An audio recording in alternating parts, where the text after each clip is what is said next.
Last class में हमने देखा था methods of voltage control in power system introduction part.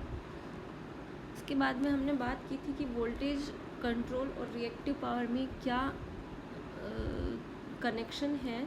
उसके बारे में हमने बात की थी कि वोल्टेज कंट्रोल करने के लिए रिएक्टिव पावर को हमें कंट्रोल करना पड़ेगा।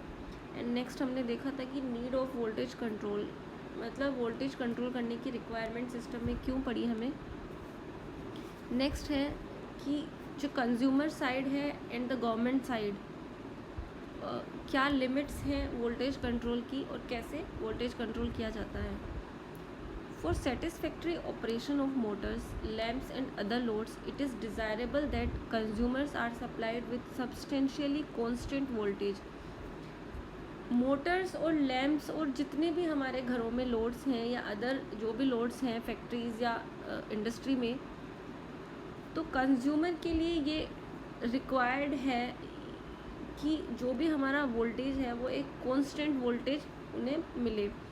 कंज्यूमर को कांस्टेंट वोल्टेज सप्लाई हो, मतलब ताकि इंस्ट्रूमेंट एक कांस्टेंट वोल्टेज पे काम कर सके और उनमें किसी प्रकार का कोई डैमेज नहीं हो, जो हमने इससे पहले पार्ट में देखा था। Too wide variation of voltage control method in power system में कॉज इरेटिक ऑपरेशन और even malfunction of consumers appliance.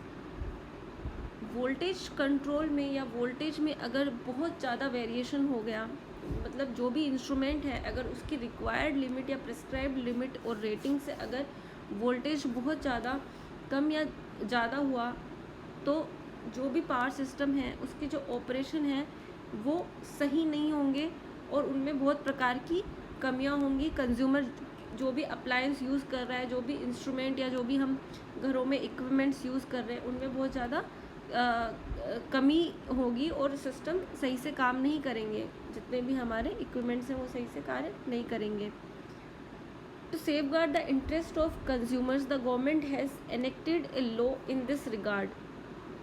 तो इसको ध्यान में रखते हुए कंज्यूमर साइड के लिए गवर्नमेंट ने एक लॉ बनाया है, एक कानून बनाया है, जिसमें कि कहा गया है the statutory limit of voltage variation is ±6% of the declared voltage at consumer terminal.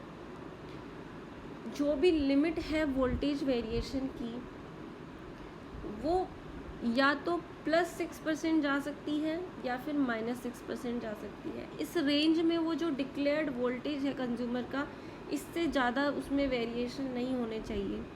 इससे ज़्यादा अगर सिस्टम में वेरिएशन हुए या कंज्यूमर के किसी भी अप्लायंस में अगर इससे ज़्यादा वेरिएशन हुए तो वो अप्लायंस डैमेज हो सकता है और हो सकता है कि वो सही से कार्य ना करे। तो इसे देखते हुए जो वोल्टेज वेरिएशन की लिमिट है उसको +-6% रखा गया है। नेक्स्ट है इसी में, the principal cause of voltage variation at consumers premises is the change in load on the supply system. जो भी ये वेरिएशन है कंज्यूमर साइड में, ये जनरली सप्लाई सिस्टम के लोड में चेंज की वजह से होता है। ये जो वोल्टेज वेरिएशन अराइज होता है ये लोड में, जो सप्लाई सिस्टम का लोड है उसमें चेंज की वजह से वेरिएशन आता है वोल्टेज में। When the load on the system increases, the voltage at the consumer's terminal falls due to the increased voltage drop in alternator, synchronous impedance, transmission line, feeders and distributors। अगर हम load और voltage का आपस में हम connection देखें तो जब सिस्टम में लोड इंक्रीज़ होता है तो जो वोल्टेज है कंज्यूमर टर्मिनल पे वो डिक्रीज़ होता है।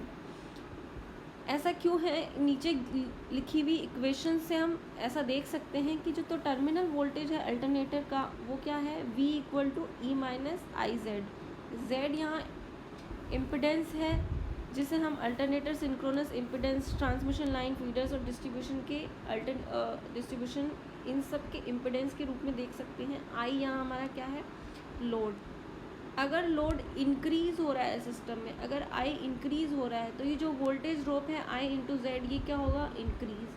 अगर I × Z इंक्रीज़ होगा और अगर उसको हम E में से माइनस करेंगे, E में से लेस करेंगे, तो जो हमारा टर्मिनल वोल्टेज है वो क्या होगा, कम। तो इसलिए हम ऐसा कह सकते हैं कि जो भी लोड है सिस्टम का, जब वो इंक्रीज़ होता है, मतलब I जब इंक्रीज़ होता है तो कंज्यूमर साइड का जो टर्मिनल वोल्टेज है वो क्या होता है, फॉल होता है, कम होता है। और अपोजिटली अगर आई जो है लोड जो सिस्टम का है वो डिक्रीज़ होगा तो आई इंटू जेड कम होगा और इससे क्या होगा, जो भी टर्मिनल वोल्टेज है वो क्या होगा, इंक्रीज़ होगा।